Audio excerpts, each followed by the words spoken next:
ناظرین گرامی، آپ جانتے ہیں جیسا کہ آج کل مسلمان دنیا میں مغلوب اور خوار ہیں، ہمیشہ سے ایسا نہیں تھا، بلکہ مسلمانوں پر ایک زمانہ ایسا بھی گزرا ہے جب مسلمانوں نے پوری دنیا پر حکمرانی کی۔ مسلمانوں کی تاریخ کے عظیم بادشاہوں کی ایک طویل فہرست ہے، جن میں محمد بن قاسم، طارق بن زیاد، سلطان محمد فاتح، سلطان نور الدین زنگی، سلطان محمود غزنوی اور فاتح بیت المقدس سلطان صلاح الدین ایوبی قابل ذکر ہیں۔ انہی میں سے ایک سلطان صلاح الدین ایوبی کا واقعہ ہے کہ مشہور زمانہ صلیبی جنگوں کے دوران ایک محاذ پر رچرڈ نامی انگریز بادشاہ سے سلطان کا سامنا ہوا۔ رچرڈ اپنی بہادری کے لیے مشہور تھا اور شیر دل رچرڈ کہلاتا تھا۔ خدا کا کرنا یوں ہوا کہ رچرڈ بیمار ہو گیا اور جنگ شروع نہ ہو سکی۔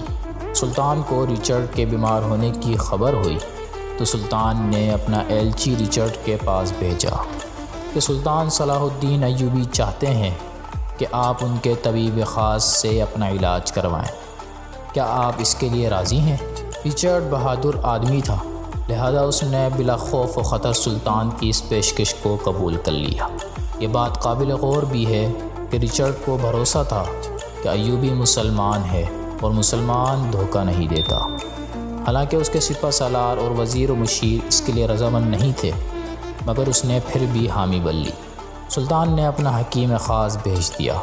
حکیم نے رچرڈ کا علاج کیا، جس سے وہ مکمل صحت یاب ہو گیا۔ کچھ دن بعد جب حکیم نے علاج مکمل کر کے جانے کا ارادہ ظاہر کیا تو رچرڈ نے اس حکیم کو روکا اور کہا کہ جاتے جاتے ایک چیز دیکھتے جاؤ۔ پھر رچرڈ نے اپنی تلوار نکالی اور ایک سپاہی کو اشارہ کیا۔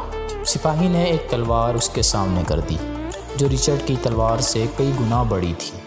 رچرڈ نے اپنی تلوار اس تلوار پر دے ماری، چشم زدن میں وہ تلوار دو ٹکڑے ہو گئی۔ رچرڈ نے حکیم سے کہا کہ دیکھو، ایوبی نے میرے ساتھ خیر خواہی کی ہے، میں اس کے بدلے میں اس کے ساتھ بھلائی کرنا چاہتا ہوں۔ اپنے سلطان کو بتا دینا کہ اگر تم چاہو تو یہ معاملہ صلح سے بھی حل ہو سکتا ہے۔ تو حکیم نے بھی برجستہ جواب دیا کہ میں بھی ایک چیز آپ کے سامنے پیش کرنا چاہتا ہوں۔ رچرڈ کی اجازت سے اس نے ایک شہزادی کا ریشمی دوپٹہ لے لیا۔ ریشم کی یہ خاصیت ہوتی ہے کہ اگر اس پر تلوار ماری جائے تو تلوار کی دھار اس پر اثر نہیں کرتی۔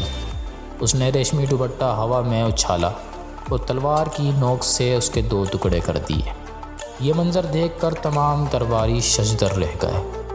پھر اس حکیم نے کہا کہ میں تو اسلامی فوج کا ادنا سا سپاہی ہوں، آپ اندازہ لگا لیں کہ میری فوج پھر کیسی ہوگی۔ شیر دل رچرڈ بھی سمجھ گیا کہ ہمارا سامنا کسی ایسی ویسی فوج سے نہیں ہے۔ جب جنگ ہوئی، سلطان کی فوج نے غلبہ حاصل کر لیا اور رچرڈ کو شکست ہوئی۔ جنگ کے بعد رچرڈ کو پتہ چلا کہ جس شخص نے میرا علاج کیا اور حکیم کا روپ دھارا ہوا تھا، وہ کوئی اور نہیں بلکہ خود سلطان صلاح الدین ایوبی تھا۔